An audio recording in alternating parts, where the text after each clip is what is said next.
అందరికీ praise lord. ఈ ఆరాధనలో వచ్చిన మీ అందరికీ శుభాభివందనాలు. శాంతమ్మ సిస్టర్ స్టార్టింగ్ ప్రేయర్ చేస్తారు. Praise lord sister. Praise lord sister. ప్రార్థన చేసుకుందాం.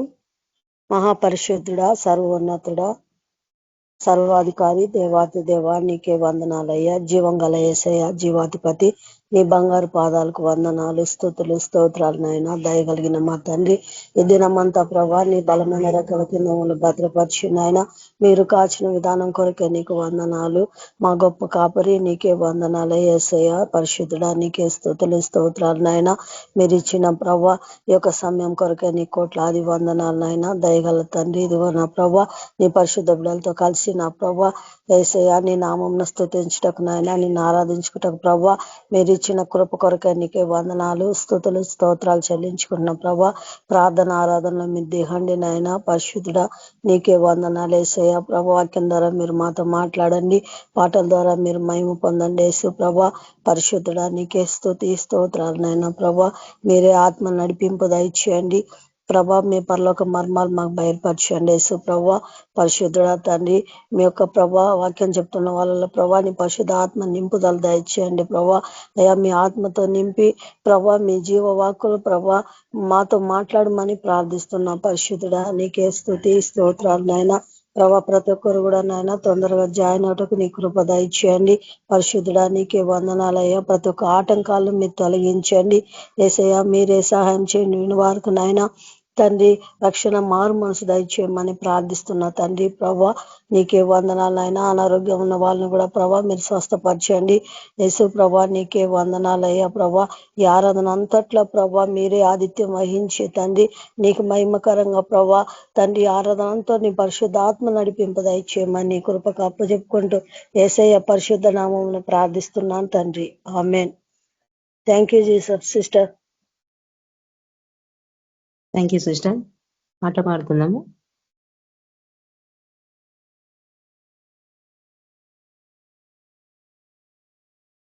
ఊహ కందని ప్రేమలోని భావమే నీవు, హృదయమందు పరవశించు గానమే నీవు. ఊహ కందని ప్రేమలోని భావమే నీవు, హృదయమందు పరవశించు గానమే నీవు.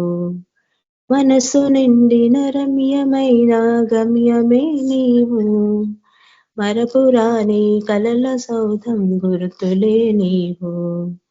ఎడబాయలేనన్నా నిజ స్నేహమే నీవు, నీ ప్రేమ కౌగిలిలో ఆనందమే నీవు. ఎడబాయలేనన్నా నిజ స్నేహమే నీవు, నీ ప్రేమ కౌగిలిలో ఆనందమే నీవు. ఊహ కందని ప్రేమలోని భావమే నీవు, హృదయమందు పరవశించు గానమే నీవు. తల్లడిల్లే తల్లి కన్నా మించి ప్రేమించి తనువు తీరే వరకు నన్ను విడువలేనంది. తల్లడిల్లే తల్లి కన్నా మించి ప్రేమించి తనువు తీరే వరకు నన్ను విడువలేనంది. అది నే గాయపరచిన వేళలో కన్నీరు కాల్చిన ప్రేమగా నులివెచ్చనైన వడికి చేర్చి ఆదరించిన ప్రేమయే. నీ గుండెలో నన్ను చేర్చిన నీ అమరమైన ప్రేమయే. నీ గుండెలో నన్ను చేర్చిన నీ అమరమైన ప్రేమయే. ఊహ కందని ప్రేమలోని భావమే నీవు, హృదయమందు పరవశించు గానమే నీవు. నింగి నేలను కలిపిన బలమైన వారధిగా నేల కొరిగిన జీవితాన్ని లేవనెత్తెనుగా. నింగి నేలను కలిపిన బలమైన వారధిగా నేల కొరిగిన జీవితాన్ని లేవనెత్తెనుగా. అది తన మహిమ విరిచిన వాక్యము ఈ భువికి వచ్చిన భాగ్యము. నన్ను దాటిపోక వెతికిన నీ మధురమైన ప్రేమయే, నీ సర్వమిచ్చిన దాతవు, నన్ను హత్తుకున్న స్వామివి. నీ సర్వమిచ్చిన దాతవు, నన్ను హత్తుకున్న స్వామివి. ఊహ కందని ప్రేమలోని భావమే నీవు, హృదయమందు పరవశించు గానమే నీవు. దేహమందు గాయమైతే కుదుట పడును కదా, గుండె గాయము గురుతు పట్టిన నరుడు లేడు కదా. దేహమందు గాయమైతే కుదుట పడును కదా, గుండె గాయం గురుతు పట్టిన నరుడు లేడు కదా. నీవే నీవే యేసయ్యా, నా అంతరంగము తెరిచి చూచిన గాఢమైన ప్రేమవు, నన్ను భుజము పైన మోసిన అలసిపోని ప్రేమవు. నీవు లేనిదైనా బ్రతుకులో విలువంటూ లేనే లేదయా, నీవు లేనిదైనా బ్రతుకులో విలువంటూ లేనే లేదయా. ఊహ కందని ప్రేమలో నా భావమే నీవు, హృదయమందు పరవశించే గానమే నీవు. మనసు నిండిన రమ్యమైన గమ్యమే నీవు, మరపురాని కలల సౌధం గురుతులే నీవు. ఎడబాయలేనన్నా నిజ స్నేహమే నీవు, నీ ప్రేమ కౌగిలిలో ఆనందమే నీవు. ఊహ కందని ప్రేమలో నా భావమే నీవు, హృదయమందు పరవశించు గానమే నీవు. Thank you. యాత్రి సిస్టర్ వాక్యం షేర్ చేస్తారు. Rejula sister. Okay sister, praise the lord sister. Thank you sister. Praise the lord. Brother sisters అందరికీ ప్రైజ్ ది లార్డ్. ఈ రాత్రి కాలం ముందు దేవుడు మనల్ని అందరి కాచి కాపాడిన దేవునికి వందనాలు. ఈరోజు వాక్యంలోకి వెళ్దాము ప్రార్థన పూర్వకంగా.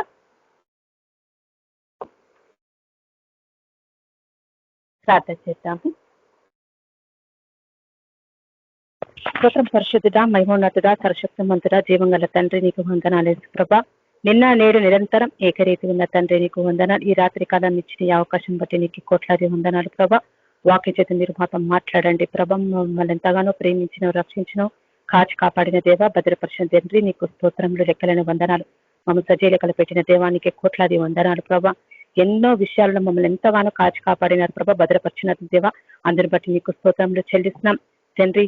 ఈ రాత్రి కాలం మాకు ఇచ్చిన ఈ అవకాశం బట్టి నీకు కోట్లాది వందనం. వాక్యం చేత మీరు మాతో మాట్లాడండి, మమ్మల్ని బలపరచండి తండ్రి. యేసు ప్రభానికి వందన. ప్రతిదినం మీరు మాతో మాట్లాడుతున్నారు నాయన.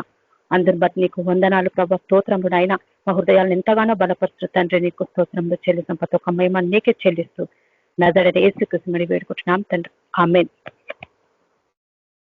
Praise the lord. Brother sisters అందరికీ ఈరోజు వాక్యం ఏంటంటే దప్పి కొన్న వారులార గురించి మనం అంశం తీసుకుంటున్నాము.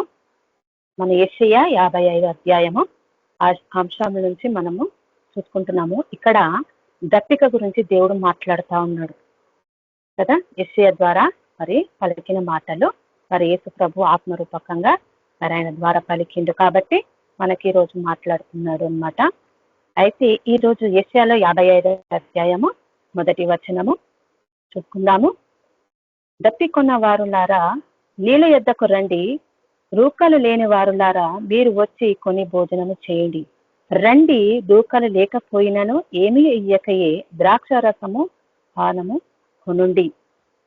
కదా దేవుడు ఇక్కడ మాట్లాడుతూ ఉన్నాడు, దప్పిక గురించి మాట్లాడుతూ ఉన్నాడు ఇక్కడ కదా. యెషయాలో దప్పిక గురించి చూడు, మనకు అనేకమైన దప్పికలు ఉన్నాయి కదా. ఈ లోకానుసారమైన ఉన్న వాళ్ళకి ఈ లోకానుసారమైన దప్పిక కాదు, ఆత్మీయకంగా ఉన్న వాళ్ళకి ఆత్మీయకంగా మరి అనేకమైన దప్పికలు ఉన్నాయి.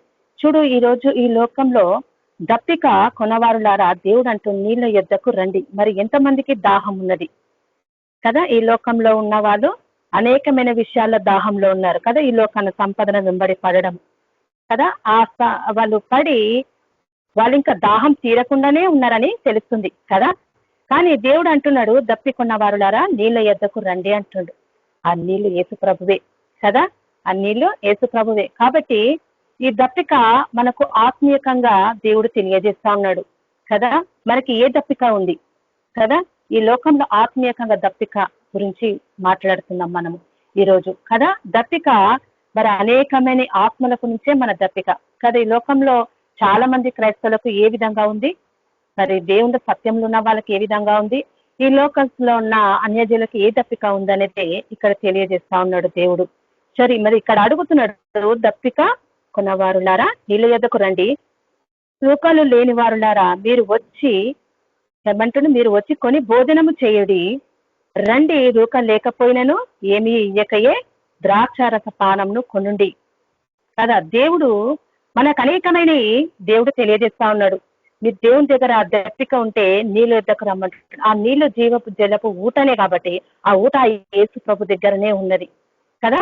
మనము మరి అనేకమైన విషయాలలో చూసినట్టయితే లోకం లేకపోయినాను మీరు వచ్చి కొని భోజనము చేయండి. దేవుని దగ్గర సమస్తము ఉన్నది కదా. అది ఎప్పుడైతే ఆ దాహం కొని నువ్వు ఆత్మీయ జీవితంలో ఎప్పుడైతే నువ్వు బలపడి ఉంటావో, ఈ ఆత్మీయ జీవితంలో నీకు దప్పిక దేవుని దగ్గరనే దొరుకుతుంది కదా. ఆ దప్పిక నువ్వు ఎన్ని విషయాలలో ప్రార్థించినా నువ్వు ఆత్మలో ఉండి దేవుని దగ్గర కూర్చొని ఎప్పుడైతే అడుగుతావో ఆత్మీయత దప్పిక కొరకు దేవుడు తీర్చేవాడు కదా. ఈ లోకంలో ఉంది, ఈ లోకంలో దప్పిక అడిగినవనుకో అది కొన్ని రోజులు బాగుంటది, కొన్ని రోజుల తర్వాత అది నశించిపోతుంది. కానీ నిత్యమైన జీవం యేసు ప్రభే కాబట్టి ఆ దప్పిక కొరకు దానికి ప్రతిఫలము దేవుడు కలగజేస్తాడు.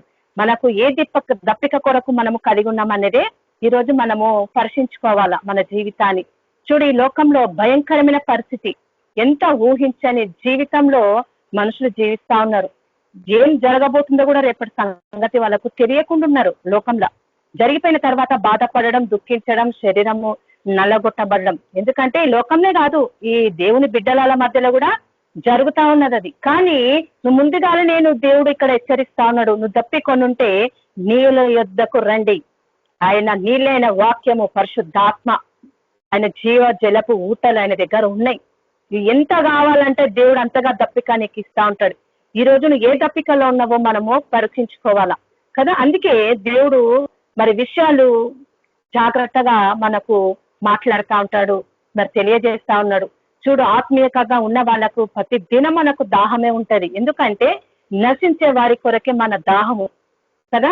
వాళ్ళని వ్యక్తి రక్షించి దేవునికి నడిపియాలని మనం ఎంతగానో ప్రయాసపడతా ఉన్నాం కదా. వాళ్ళ కోసం ప్రార్థిస్తున్నాం కదా. వాళ్ళ కొరకు ఎంతమంది ప్రార్థిస్తున్నది దేవుని సన్నిధిలో లెక్క అయి ఉంటది. కాబట్టి దేవుడు మరి ఎవరి కోసం నువ్వు ఉపవాసం ఉన్నావా, ప్రార్థిస్తున్నావా, నువ్వు వర్షిప్ చేస్తున్నావా, వారి కొరకు ఏం చేస్తున్నావు అనేది ఆ దప్పిక దేవుడు నీకు తీరుస్తా ఉంటాడు.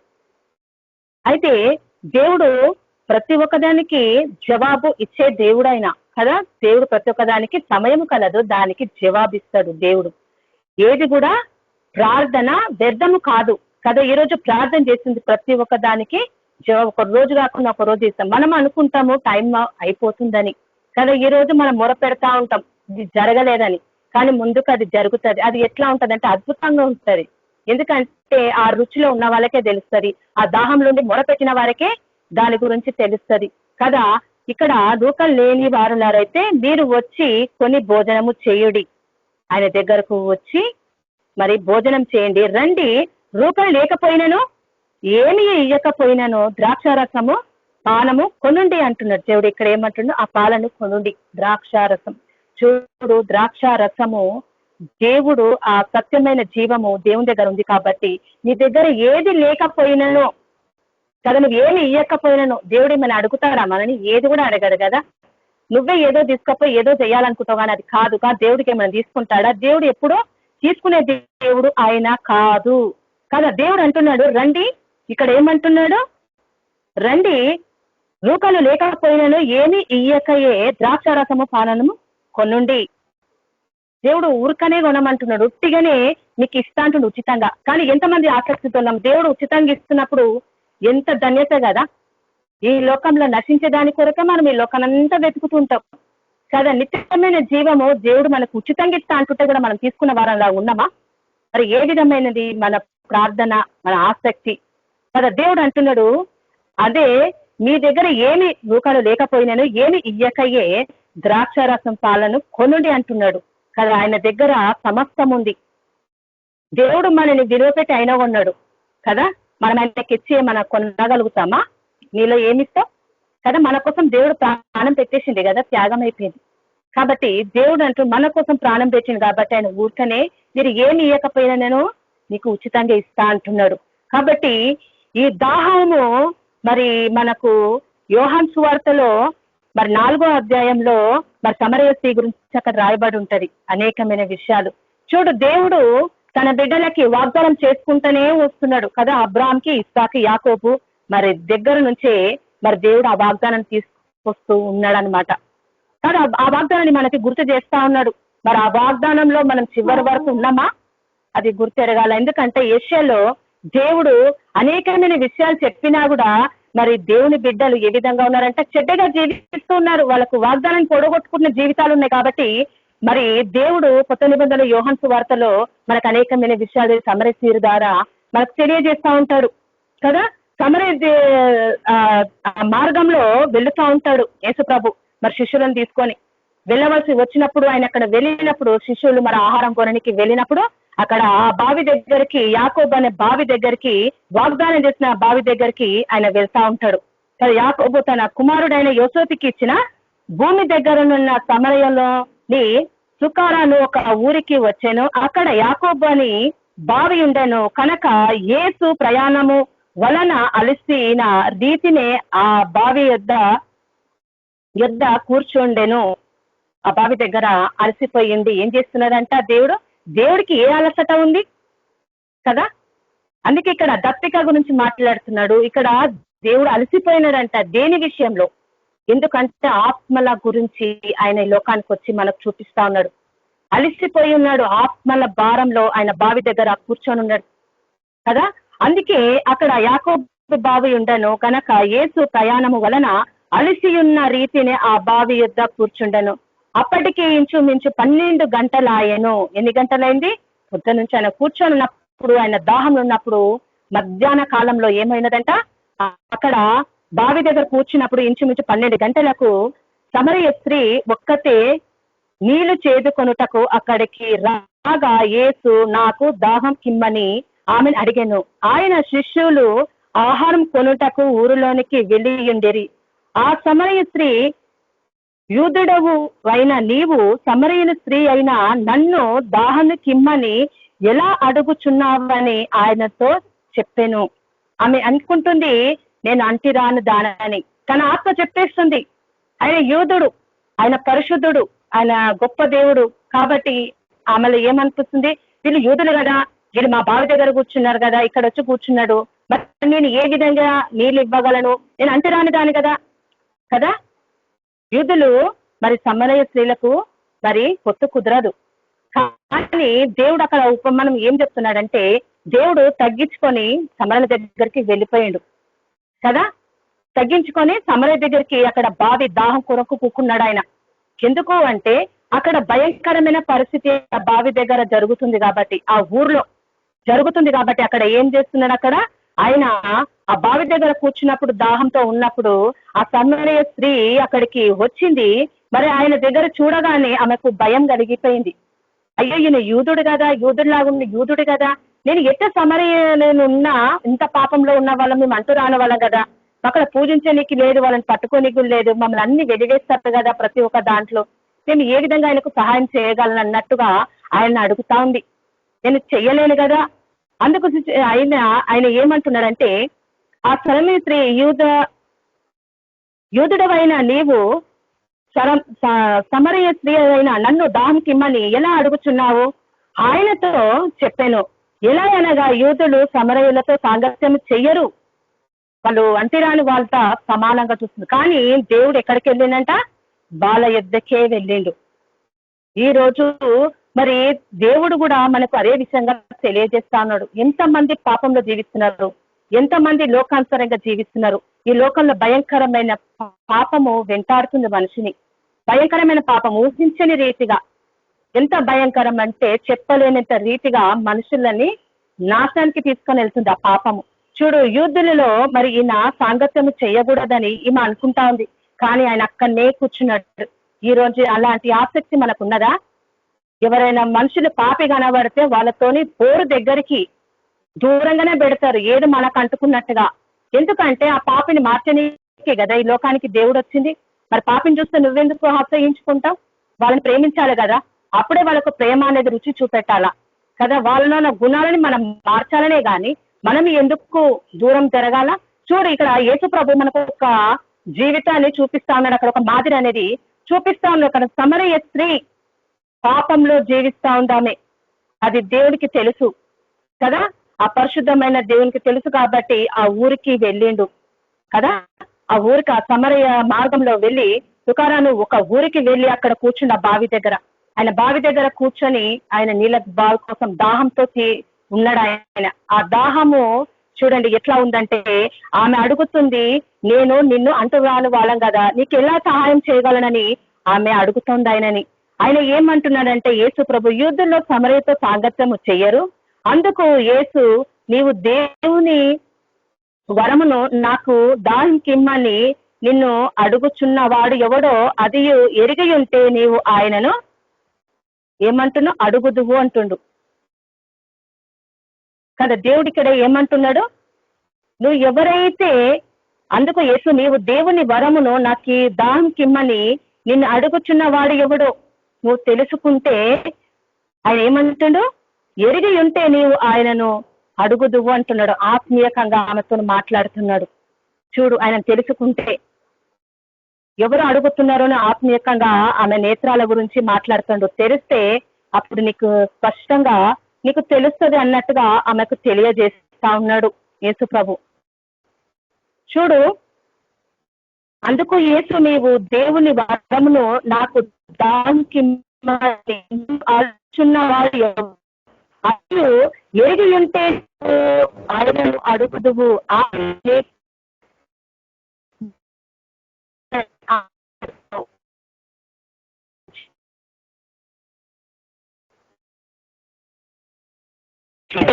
జీవింపజేసే జలము. మనం ఏమనుకుంటున్నాము, నీరు బావి గురించి మాట్లాడుతున్నాం, కానీ దేవుడు ఇక్కడ ఏమంటుందో, నీకు ఏమిస్తా జీవ జలం ఇచ్చినని ఆమెతో చెప్పాను. అప్పుడు స్త్రీ, అయ్యా ఈ బావి లోతైనది. ఇది ఎలా ఉందంట, చాలా లోతైనది. అయ్యా ఈ బావి లోతైనది, చేదుకొనుటకు నీకేమీ లేదు. మరి చేదుకొనుటకు నీ అంతరం చేసుకొని ఉన్నదంటే ఏమీ లేదని యేసు ప్రభుని అడుగుతుందామె. సమరయ స్త్రీ, నీకేమీ లేదు, ఆ జీవజలము ఎలాగూ నీకు దొరుకును? మళ్ళీ ఆయన ప్రశ్నిస్తా ఉంది. చూడు, తనను తన కుమారులను పశువులను ఈ బావి నీళ్ళ యొద్ద తాగి మాకిచ్చిన మా తండ్రి అయిన యాకోబు కంటే నీవు గొప్పవాడవా అని అంటుందామె. ఆ పితరుల నుంచి వచ్చిన వాడి కన్నా నువ్వు గొప్పవాడివా ఏమన్నా అంటుంది అని ఆయనను అడిగాను. యేసు, ఈ నీళ్లు తాగు ప్రతివాడును మరలా దప్పి కొనును. ఈ నీళ్లు చేదుకొని తాగితే నీకేమవుతుంది? మళ్ళీ నీకు దాహం అవుతుంది అంటున్నాడు. అందుకే ఆమె ఆశ్చర్యపోతా ఉంది, ఏంది నేను ఇలా మాట్లాడుతున్నాడు అని. నేనిచ్చు నీళ్లు తాగు వాడెవడునో దప్పి కొనడు, నేను నాకు ఇచ్చుచున్న ఈ నీళ్లు నిత్య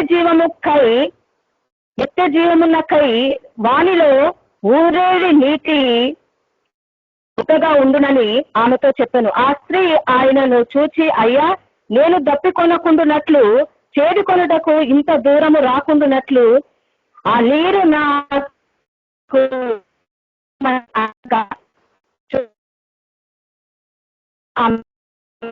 ఉండాలంటే నేను ఏం చెయ్యాలి?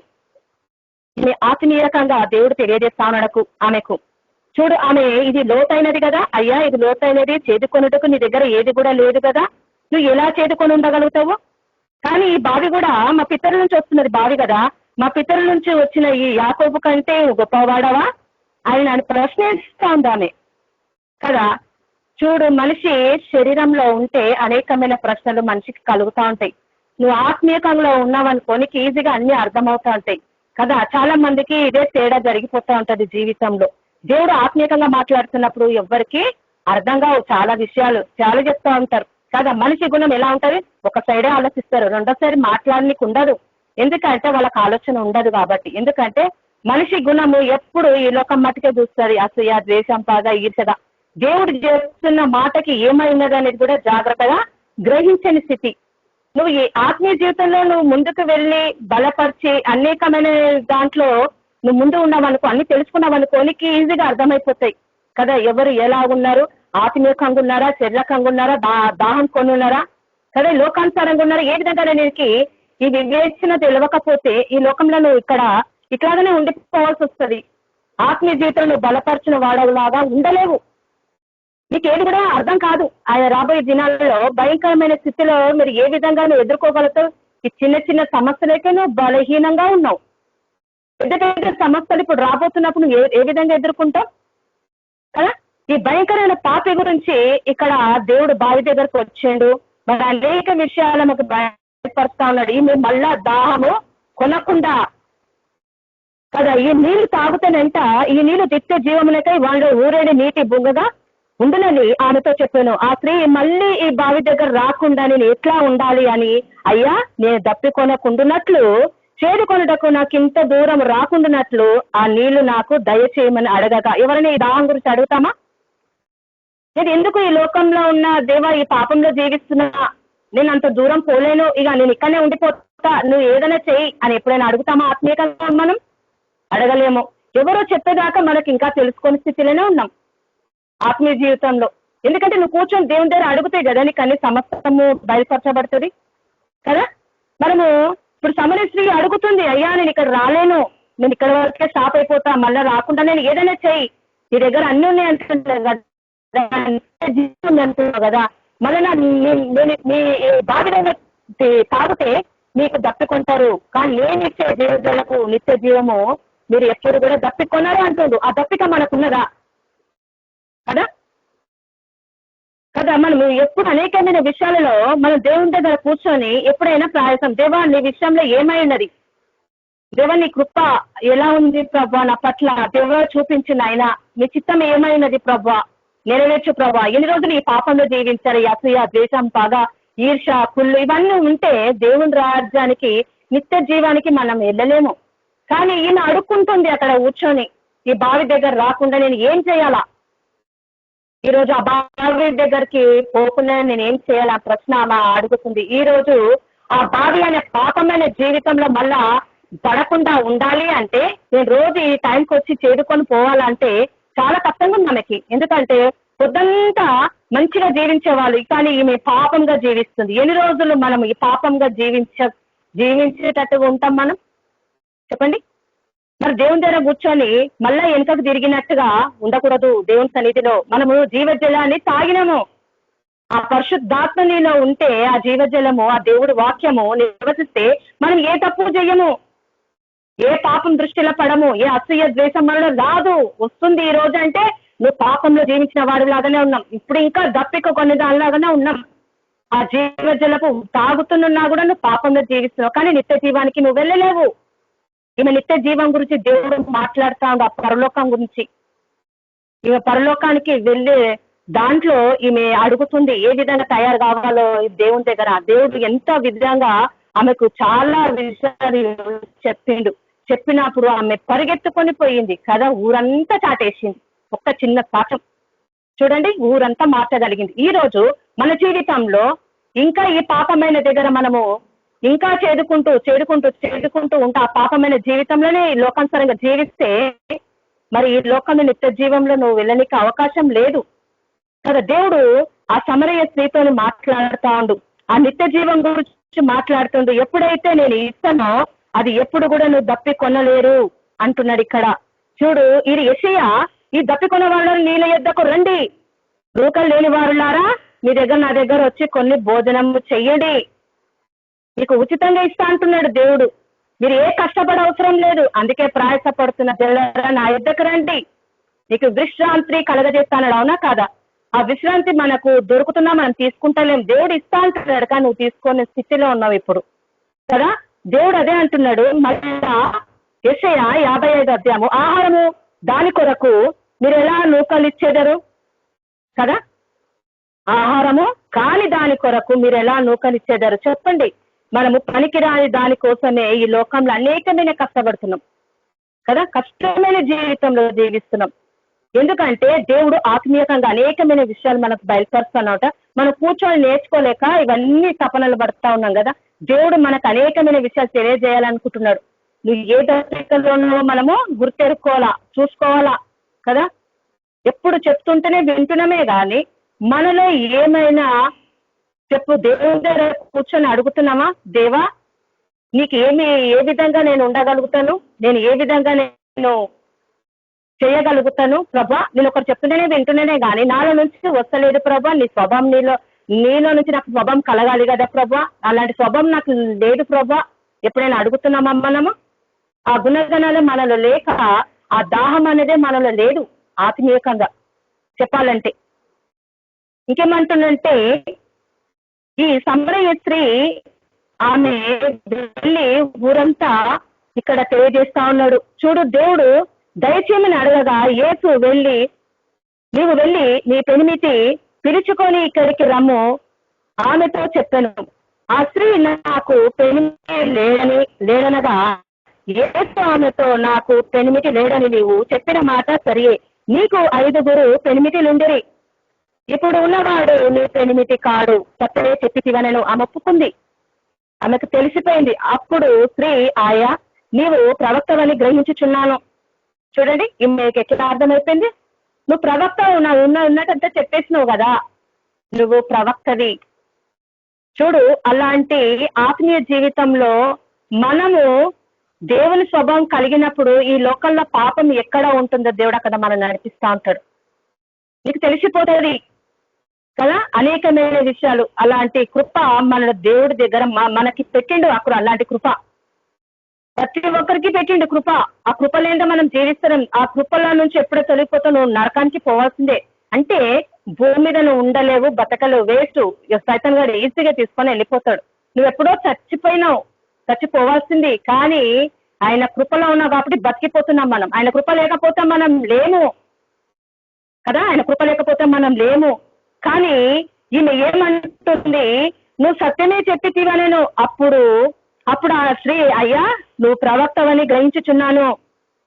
ఆమెకి ఎంత ఆత్మీయతలు తెలబడ్డాయంటే, నువ్వు ప్రవక్తవే, నిజమే చెప్తున్నావు, నా గురించి అంతా నీకు ఎట్లా తెలుసు. ఆమెకు ఉంటది కదా మనసులో. ఇలాంటి ఆత్మీయంగా వరము మనకు జీవితంలో ఉన్నది, కానీ మనము అడుగుతలేము కదా. ఎక్కడ పాపం ఉంది అక్కడ ఉన్నావని సైతాన్ని ఎలగొట్టనికి కూడా మనకి ఉంది. ఇప్పుడు ఆయన దాహము తీర్చుకుంటా ఉన్నాడు యేసు ప్రభు. ఈ ఉపమానం మనకి ఎందుకు చెప్తున్నంటే, అలాంటి దాహం మనకు ఉన్నదాని, ఆ సత్యమైన జీవం మనలో ఉన్నదాని. ఎందుకంటే దేవుడు ప్రతి ఒక్క బిడ్డకు అనేకమైన విషయాలు భూమిలో మనకు అన్ని పెట్టాడు కదా. ఆత్మీయంగా విజయాన్ని పొందుకొని లోకానికి వెళ్ళి సైతాన్ని కూర్చేంత శక్తి కూడా మనకి ఇచ్చిండు. ఇయ్యలేదా? ఇచ్చిండు. నువ్వు ఆత్మీయలో ఉంటే, నువ్వు గ్రహిస్తే నీకు సమస్తము అర్థమవుతాయి. నువ్వు ఆత్మీయ లేదు కాబట్టి నీకేం అర్థం కావు. ఈ లోకంలో కొత్త మిట్టలాడుతూ ఉంటావు. వాళ్ళతో యుద్ధం, వీళ్ళతో యుద్ధం, వాళ్ళతో మాటలు, వీళ్ళతో మాటలు, ఇవే సరిపోతాయే గాని జీవితాంతము ఇంకా దేవుడి గురించి నీకేం అర్థం కాదు. దేవుడు ఆత్మీయంగా అనేకమైన విషయాలు బయలుపరుస్తా ఉన్నాడు. ముందు గుర్తులే కూర్చొని నేర్చుకునేంత శక్తి మన దగ్గర లేకపోతుంది. బలహీనులమే, ప్రతి ఒక్క దాంట్లో బలహీనులుగా జీవిస్తున్నాం మనం. ఇవన్నీ ఎందుకు దేవుడు చెప్తున్నాడు, మనకు ప్రతిదినము మాట్లాడుతున్నాడు. ఎందుకు అంటే, నువ్వు ఆత్మలో బలపరచనీకి కదా. దేవుడు ఆత్మలో నిన్ను బలపరుస్తా ఉన్నాడు. ఎందుకంటే తన స్వరూపంలో నిన్ను దాచింది కాబట్టి తనతో పాటు నిన్ను కూర్చోబెట్టుకోవాలండి. నీకు అనేకమైన గ్రహించనీకి శక్తిని ఇస్తున్నాడు కదా. దేవుడు నీకు ఇంకా అనేకమైన విషయాలు తెలియజేయాలని చూస్తుంది. ఈ స్త్రీ ఆ ప్రవక్తని గుర్తుపట్టేసింది. నువ్వు ప్రవక్త అయ్యా అంటుంది. అయ్యా నువ్వెవరో కాదు, నువ్వు ప్రవక్తవి కదా. ఆమె గుర్తుపట్టి ఆయనని ప్రవక్తమని చెప్పేసింది. అయ్యా నువ్వు ప్రవక్తని గ్రహించుచున్నాను. మా పితరులు ఈ పర్వతం మందు ఆరాధించిరి, కానీ ఆరాధింపవలసిన స్థలము యెరూషలేములో ఉన్నదని మీరు చెప్పుదురని ఆయనతో అనగా, యేసు ఆమెతో ఇతను, అమ్మా ఒక కాలం వచ్చుచున్నది, ఆ కాలము ఈ పర్వతం మీదనైనను యెరూషలేములో నైనను మీరు తండ్రిని ఆరాధింపరు. నా మాట నమ్ముము అంటుండు. ఆయన మాట ఇచ్చిండు, నెరవేర్చిండు, ఇప్పుడు జరుగుతుంది కూడా. అది మన కాలంలో కనబడుతుంది కూడా. ఇది వాక్యము ఇంతగా తేటగా ఉన్నాక కూడా మనం చాలా మంది తప్పిపోతా ఉన్నాము వాక్యంలోనే కదా. దేవుడు ఆ పర్వతం మీద యెరూషలేములోనైనను మీరు తండ్రిని ఆరాధింపరు ఏమంటున్నా, ఆరాధింపరు. మరి ఎట్లా ఆరాధిస్తారు? మరి గ్రహిస్తుందా? ఈ రోజులో చర్చస్ పెట్టుకున్న వాళ్ళు మరి ఎట్లా ఆరాధన చేస్తున్నారు? ఎక్కడ కూడా ఆరాధనలు. మరి ఏ ఆరాధన చేస్తున్నారు వాళ్ళు? అంటే వేరొక యేసుని ఆరాధిస్తున్నట్టుగానే అనిపిస్తుంది. ఎందుకంటే దేవుడు ఇంత స్పష్టంగా రాసినప్పుడు ఈరోజు చర్చలు నిర్మించుకొని ఏ ఆరాధన చేస్తున్నారు వాళ్ళు? ఏ ఆత్మకు చేస్తున్నారు? దేవుడు లేని దగ్గర చేస్తున్నారు. ఏ ఆరాధన చేస్తారు? తండ్రిని ఆరాధింపరు. నా మాట నమ్ముము. దేవుడే చెప్తున్నాడు ఈ మాట, నా మాట నమ్ముము. మీరు మీకు తెలియని దానిని ఆరాధించుచున్నారు. ఏం చేస్తున్నారంట? తెలియని దాన్ని ఆరాధిస్తున్నారు. ఏ తెలియని దాన్ని ఏం ఆరాధిస్తున్నారంట? వీళ్ళు తెలియని దానిని. ఆమె చాలా ఆశ్చర్యపోయింది. అయ్యో, మేము తెలియని దాన్ని ఆరాధిస్తున్నామా?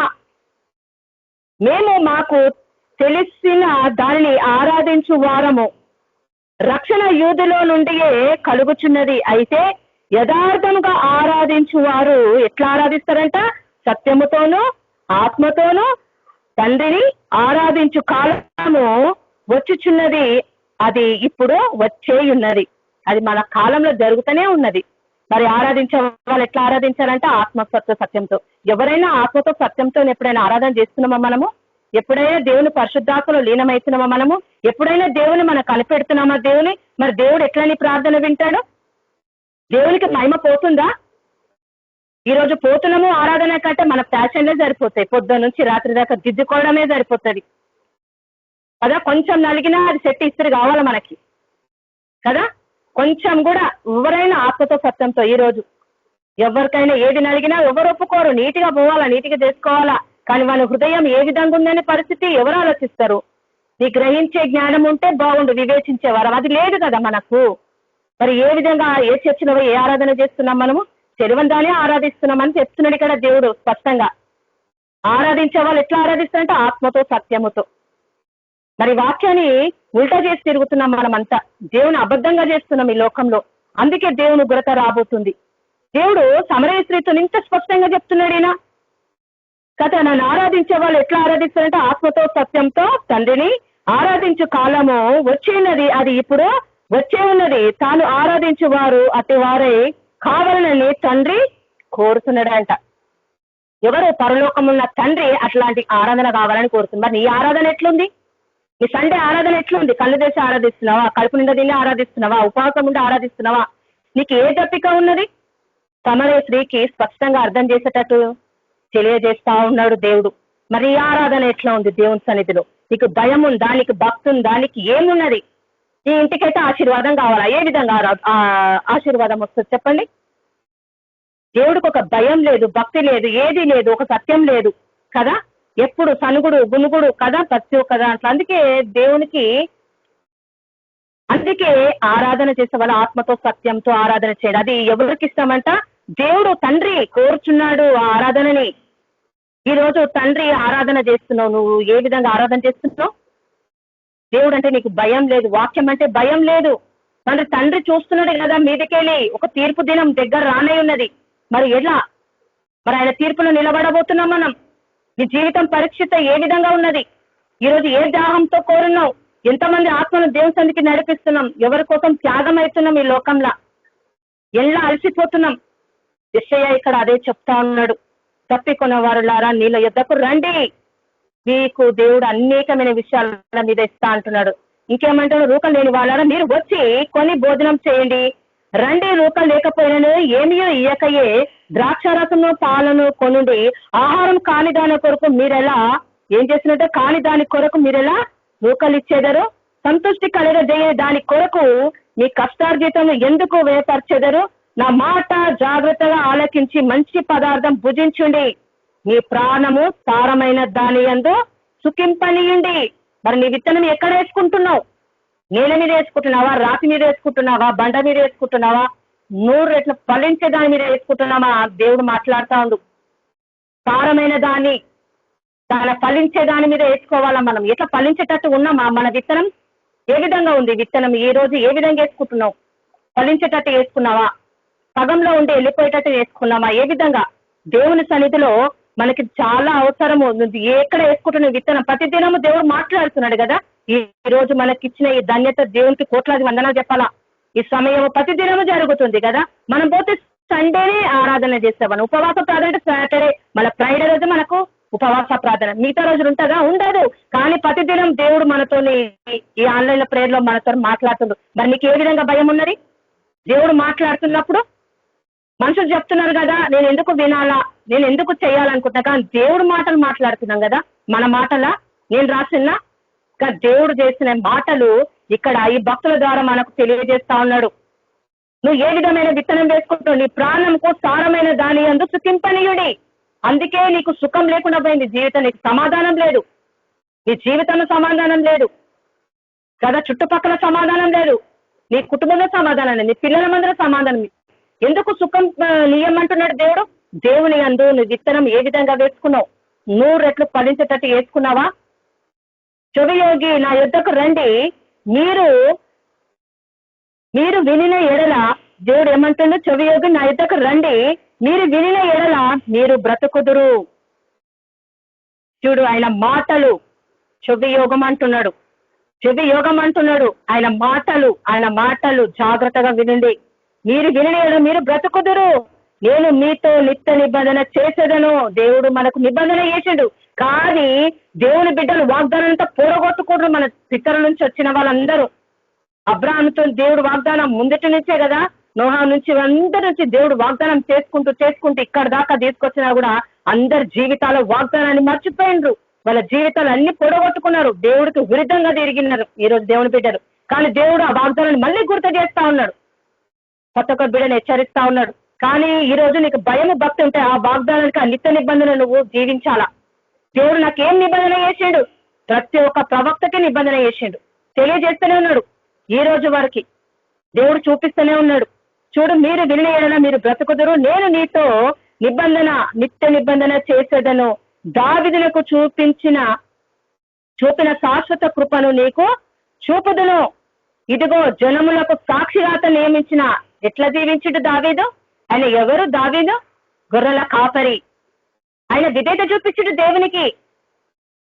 ఆయన ఏ విధంగా ఉన్నాడు? ఒక గొర్రెల కాపరి. ఆయనకి ఏమి తెలియదు, ఒక మొరటివాడు. ఆయనది ఏముందనే జీవితంలో ఏమీ లేదు. ఒక అట్ట పట్టుకొని గొంగలేసుకొని పోయేవాడు, చెట్ల మధ్యలో పొదల మధ్యలో ఉండేవాడు, గొర్రెలను పెట్టుకొని మోపేవాడు. ఈ రోజు మనకు ఆ జీవితం ఉన్నదా? దేవుడికి అన్ని విధాలుగా అపచతి అన్ని ఇచ్చిండి నీకు కదా, సుఖంగా ఉండనికి. కానీ దేవుని మర్చిపోయినావు, దేవుని శాశ్వతమైన కృపను నువ్వు మర్చిపోయినావు. ఆయన కృప కిందికి రాకపోతే నువ్వు వ్యర్థుడవే, నువ్వు మృతుడవే అంటున్నాడు దేవుడు. ఇక్కడ ఏమంటుండు? ఇదిగో జనములకు సాక్షిగా నియమించిన. ఎందుకు అంటే విధేయత చూపించిండు దావీదు. ఇంకేమంటున్నాడు దేవుడు? ఇదిగో జనములకు సాక్షిగా నియమించిండు, జనములకు రాజుగాను అధిపతిగాను అతను నియమించిండు. ఎట్లా నియమించిండట? ఒక రాజుగా, ఒక అధిపతిగా నియమించిండంట. ఇంకేమంటే, నేను ఎరగని జనములు నీవు పిలిచేదవు, నేను ఎరగని జనులు యెహోవా నిన్ను మహిమపరచగా చూచి, నీ దేవుడైన యెహోవాను బట్టి, ఇశ్రాయేలు పరిశుద్ధ దేవుని బట్టి నీ యొద్దకు పరిగెత్తుకొని వచ్చేదరు. ప్రతి ఒక్క మహిమ దేవునికి కలుగుతుంది. నీ జీవించే విధానము, నీ విధానం ఏ విధంగా ఉంది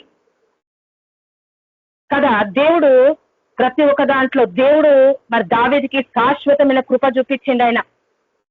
ఎందుకంటే ఆయన విధేయత కలిగి జీవించిండు దేవుని పట్ల ప్రతి ఒక్క దాంట్లో. అందుకే కీర్తనలు అనేకమైన విషయాలు మరి దావీదు ఆయనని దేవుణ్ణి స్మరణకు తెచ్చుకొని దేవుని స్తుతిస్తా ఉంటాడు కీర్తనలో కదా. ఆయన కృప నిత్యం ఉండును, శాశ్వతంగా ఉండును, అనేకమైన విషయాలు దేవుడు తెలియజేస్తా ఉంటాడు. అక్కడ దావీదు ఉల్కబోస్తా ఉంటాడు దేవుని ప్రేమను, దేవుని ఆత్మలో కదా. దేవుని యందు ఎంతగానో దేవుడు ఉల్కబోస్తా ఉంటాడు. ఎందుకంటే ఆయన శాశ్వతమైన కృపలో పెట్టిండు దేవుని కదా. ఆయన చూడు, దేవుడు శాశ్వతమైన కృప దావీదుకి ఇచ్చిండు. ఆ కృప మనకు కూడా ఇచ్చిండు దేవుడు. ఎందుకంటే వాగ్దానంలో నువ్వు కూడా ఉన్నావు కదా ఆ కృపలో. కాబట్టి దేవుడు మనకు కూడా ఇచ్చిండు కదా, ఆ కృపలో నువ్వు కూడా ఉండాలని దేవుడు ఎంతగానో ఆశిస్తా ఉంటాడు కదా. ఆయన కృప నిరంతరం ఉండును కదా, ఆయన కృప నిరంతరం ఉండును. ఆయన దేవుని యందు సూచిస్తా ఉంటాడు, మహిమపరుస్తా ఉంటాడు దేవుని యందు. చూడు, ఆయన కృప శాశ్వతమైన కృప కదా. ఆయన కృప నిత్యం ఉండును.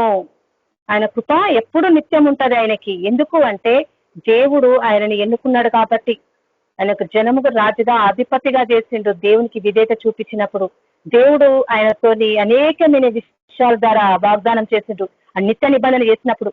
కానీ ప్రతి ఒక్క దాంట్లో కూడా ఆయన విధేయత మనం కలిగి జీవించామని దేవుడు చెప్తున్నాడు. అది కదా, ఎవ్వరు ఎరగని జనము నీ యొద్దకు పరిగెత్తుకొని వస్తారు. ఎందుకు అంటే అట్లాంటి మహిమ దేవుడు మనకు కలగజేసిండు. అందుకే దేవుడు అంటున్నాడు, ఇంకా ఏమని, దేవుడిని యెహోవాను బట్టి, ఇశ్రాయేలు పరిశుద్ధ దేవుని బట్టి నీ యొద్దకు పరిగెత్తుకొని వచ్చేదరు. యెహోవా మీకు దొరుకు కాలమందు ఆయనను వెతుకుడి, ఆయన సమీపంలో ఉండగా ఆయనను వేడుకొనండి. ఆయన సమీపంగా ఉన్నాడు. నువ్వు అడిగితే అన్నీ చూపిస్తాడు. నువ్వు ఏది కావాలని అది ఇస్తాడు. నువ్వు ఏది అడుగుతున్నావు ఆత్మీయకంగా దేవుడు నీతో మాట్లాడుతుండు. యెహోవా నీకు దొరుకు కాలమందు ఆయనను వెతుకుడి, వెతకమంటుండు. ఇది దొరుకు దేవుడు అంటున్నాడు. మరి దొరుకు కాలము ఆయనను వెతుకుడి అంటున్నాడు. అంటే ఇది భయంకరమైన స్థితిలో మనం ఉండబోతున్నాం. యెహోవా మీకు దొరుకు కాలము వెతుకుండి, ఆయన మీకు సమస్తము చూపిస్తాడు. నువ్వు ఎంత ఆసక్తితోనుంటే, నువ్వు ఎంత దప్పికొనుంటే దేవుని పట్ల నీకు అనేకమైన విషయాలు కూడా నీకు బయలుపరుస్తాడు దేవుడు. ఎందుకంటే ఆయన రుచిలో ఉన్న వాళ్ళకే తెలుస్తుంది ఆ దాహము, ఆ రుచి అనేది. ఆయన సమీపంలో ఉండగా ఆయనను వేడుకొనండి. ఆయన సమీపంగా దగ్గరగా ఉండు కదా. మనకు అనేకమైన వాక్యాల చేత ఈ రోజు నీతో మాట్లాడాలనుకుంటుంది దేవుడు, నీకు కనబడాలనుకుంటాడు దేవుడు. కానీ మనం సమీపంగా ఉంటాడు, కానీ మనం ఇంట్లోకి రానియలేం, మన హృదయానికి రానియలేం, ఆయన చూడలేకపోతాం. ఎందుకంటే మన పాపాలే అడ్డొస్తాయి కదా. మన పాపాలే అడ్డొచ్చి దేవుని చూడలేకపోతాం. అవి చిన్న బలహీనతలు ఈ లోకంలో. ప్రతి ఒక్కదానికి చిన్న కోపం ఉన్నా, ఏది ఉన్నా కూడా దేవుని మనం చూడలేం. అందుకే హృదయ శుద్ధి గలవారు దేవుని చూచెదరు అంటాడు మత్తయి సువార్తలో. ఎందుకంటే మనలో ఎటువంటి పాపం ఉన్నా కూడా దేవుడికి అసహ్యము, దేవుడికి ఇష్టం ఉండదు. అందుకే ఆయన సమీపంగా ఉన్నాడు మనకి కదా. ఆయనను వేడుకొనడి, ఆయనను అడగండి. నీకు ఏది కావాలని అడగండి.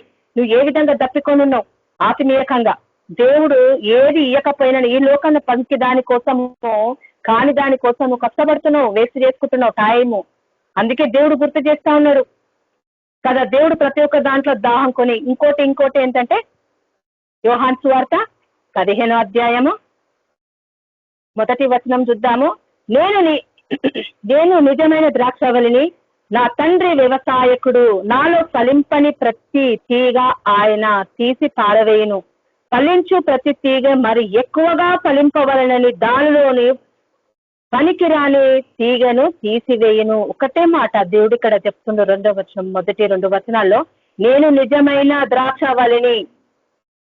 ఇంకేమంటే నా తండ్రి వ్యవసాయకుడు, నాలో ఫలింపని ప్రతి తీగను ఆయన ఏం చేశాడంటే తీసి పారవేను, ఫలించు ప్రతి తీగ మరి ఎక్కువగా ఫలింపవలనని కోరుతున్నాడు ఆయన. నువ్వు పనికిరాని దానిలాగా తీగలాగా నువ్వు ఉంటావా, పనికి వచ్చే దాంట్లో ఫలించే దానిలాగా ఉంటావా? ఈ 2 మాటలు చెప్తున్నాడు. ఎక్కువ ఫలించాలని ఆయనకి ఇష్టం, ఆయనకి ఎక్కువ ఫలించాలని ఇష్టము, దేవుడికి తండ్రికి ఇష్టము. నాలో ఫలింపని ప్రతి ఒక్క దానికి దేవుడు ఎందుకంటే పారవేస్తాడు. వద్దు, ఈ విత్తనం ఏడికే ఉంటది, ఇది ఏడికే ఉంటది, ఎంత చేసినా ఇది ఏడికే విత్తనం. తెలిసిపోతుంది విధానం కదా. మనిషి గుణాలు తెలిసిపోతా ఉంటాయి నువ్వు ఆత్మలో ఉన్న వాళ్ళకు. ఎందుకంటే ఎంత చెప్పినా వాళ్ళు ముందుకు జరగరు, దాన్నే స్టక్ అయిపోతారు. ముందుకు రండి, ఇట్లా చెయ్యండి, ఇట్లా పెట్టండి. ఎందుకు చెప్తున్నామంటే ముందుకు వెళ్తే నువ్వు ఎక్కువ ఫలిస్తావు. ఇక్కడ నుండి ఫలించలేవు, ఇంతవరకే ఉంటది నీ జీవితం. వద్దు, నువ్వు మొత్తం దేవుల్లో ఉండాలి అంటే, నిత్య జీవంలో ఆయనతో పాటు ఉండాలంటే నువ్వు ముందుకు వెళ్ళాలా, ఎక్కువ ఫలించాలని. చాలా మందికి బ్రదర్ సిస్టర్స్ అందరికి ఇదే ఆశ, ఎక్కువ ఫలించాలి. ఎట్లా ఫలించాలని ఎప్పుడైనా అడిగినామా? ఎప్పుడు మనం దేవుణ్ణి అడగం. పనికిరాని కోసం ఈ లోకంలో అన్ని కొట్లాడుకుంటాం, అడుగుతా ఉంటాం, దేవుని దగ్గర ఏడుస్తాం, కనీస్తాం, ఉపవాసం ఉంటాం, ఏమేమో పనికిరాని దానికోసం. కానీ ఫలించమని దేవుడు ఇక్కడ ఏమంటున్నాడు కదా. ఫలించు ప్రతి తీగ మరి ఎక్కువ ఫలించాలని నాకు ఆశ ఉందంటాడు. తండ్రికి ఇష్టం కదా, దేవుడికి ఎక్కువ ఫలించాలని చాలా ఇష్టం. మనకి పనికిరాని దాన్ని అమ్మితే దేవుడు తీసి పారవేస్తా అంటున్నాడు. నువ్వు దేనికోసము దప్పికొని ఉంటున్నావు? ఈరోజు దేవుడు మనకు ఇచ్చిన అదొక్కటే. ఈరోజు ఆత్మీయంగా దప్పికొని ఉంటే ఆ శాశ్వత కృపలో నువ్వు ఉండగలుగుతావు. ఈ ప్రాణము సారమైన దాని యందు సుఖింపనీయుడి. నువ్వు పనికిరాని దాంట్లకు ఇరికిపోయినావు అనుకో, ఫలింపకుండా అది ఏమైపోతుంది అంటే నష్టపోతుంది. ఈ లోకంలోనే నువ్వు భూమిలో పాతివేయాల్సి చూసుకుంటది. నీ జీవితం అంతా, నీ కుటుంబం అంతా ఆయన కృపలోకి రాలేవు. అందుకే సుఖింపనియండి, ఆయన వాక్యము నీ సారమైన దాంట్లోకి వేసుకోమంటున్నాడు. ఫలించే దానిలాగా మనం ఫలించేటట్టుగా ఉండాలా. మీ ప్రాణాన్ని, నీ ప్రాణం కోసమే మాట్లాడుతున్నాడు దేవుడు. నీ ప్రాణము సారమైన దాని సుఖింపనీయుడి. ఎట్లా ఇస్తావంటే దేవుడు వాక్యం వలనే ఫలింపగలుగుతావు కదా. ఆనాడు దేవుడు సమరయుడు కూడా అట్లనే ఆమె నువ్వు ఎట్లా ఫలించేటట్టుగా ఆమెను ఫలింపజేసిండు కదా. ఆమె గ్రహించేసింది, ఆమె నేత్రాలు తెరవబడ్డాయి. ఆ పాపమైన నేత్రాలు పోయినాయి, కూలిపోయినాయి, కాలిపోయినాయి. ఆమె దేవుని అందు ఆసక్తితో ఎదురు చూసింది. కాబట్టి ఇది ఎవరు నన్ను కనిపెడుతుంది, ఎవరు ఈయన నాకు తెలియదు, అరే ఈయన ప్రవక్త కదా అని ఆమె ఆశ్చర్యపోయి, నువ్వు నిజమే చెప్తున్నావని, మరి నేను ఎట్లా ఆరాధన చెయ్యాలని దేవుని దగ్గర అడిగిందామె. మనం ఎప్పుడైనా అట్లా అడుగుతామా దేవుని కృతజ్ఞతగా? దేవా నేను ఎట్లా తెలుసుకోవాలా, నీ గురించి ఎట్లా, నువ్వు నా గురించి ఏం సిద్ధపరిచినావు, నీ పరలోకంలో ఏమై ఉన్నాయి, నా పట్ల ఏంది నీ కృప, నీ సంకల్పం ఏంది భూమి మీద, నేను ఎందుకు పుట్టినా, భూమి మీద ఎలా ఉన్నా, మరి ఏం చేయాలని ఎప్పుడైనా దేవుని సత్యాన్ని అడిగినామా? ఎప్పుడు అడగము. ఎక్కడ వేసుకున్న అంతవరకే మాకు చాలు అనే జీవితం మనం ఉన్నాం. ఎందుకంటే దేవుడు ఫలించాలని, ఎక్కువ ఫలించాలని, ఫలించేది పని ఎక్కువగా ఫలించాలని నేను ఆశపడుతున్నాడు ఆయన. ఆ ఫలించే దాంట్లో మనము జీవింప కలగాలని ఈరోజు దేవుడు మాట్లాడుతా ఉన్నాడు. నువ్వు దప్పికొనున్నావా? దేవుని యుద్ధకు రావాలా, ఆ నీళ్ళ యుద్ధకే రండి, ఆ జీవజలపు ఊట దగ్గరకే రావాలా, ఆ యేసు ప్రభు దగ్గరనే నీకు సమస్తం. ఎందుకంటే రాబో దినాల్లో భయంకరమైన దినం, నువ్వు ఊహించలేవు. ఒకటి న్యూస్ విని ఇక్కడెక్కడ వినేసరికి నీకు శరీరం బలహీనమై ఏదో ప్రార్థన చేస్తున్నవే కానీ దాని గురించి, దీని గురించి, కానీ లోకం అంతా భయంకరంగా జరగబోతుంది. దాని గురించి ఎవరు గ్రహించగలరు?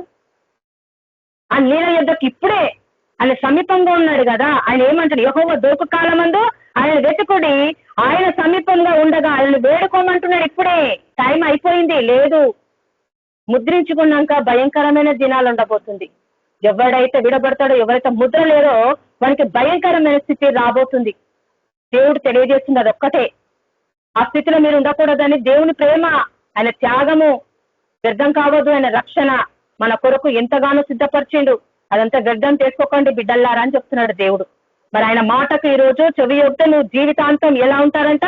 చెవి యొగిన ఎద్దకు రండి, మీరే వినే ఎలా బ్రతుకుతారు జీవితాంతం దేవుని కృపలో. మన కుటుంబం అంతా నువ్వు చేసిన ప్రార్థన వ్యర్థం కాకుండా దేవుడు మనతో మాట్లాడుతున్నమాట. అందుకనే ఈ రోజు ఆ నీళ్ళ యుద్ధకే రండి, ఆ యేసు ప్రభు దగ్గరికి రండి, ఆ నీళ్ళ యుద్ధకు, ఆ వాక్యం దగ్గరికి రండి, దేవుని దగ్గర అడగండి. ఆ సమరయస్త్రీ ఏ విధంగా అడిగింది, ఎలా చేయాలా ప్రభు, మేము ఎట్లా ఆరాధన చెయ్యాలా, ఆయన దగ్గర కూర్చొని అడగండి.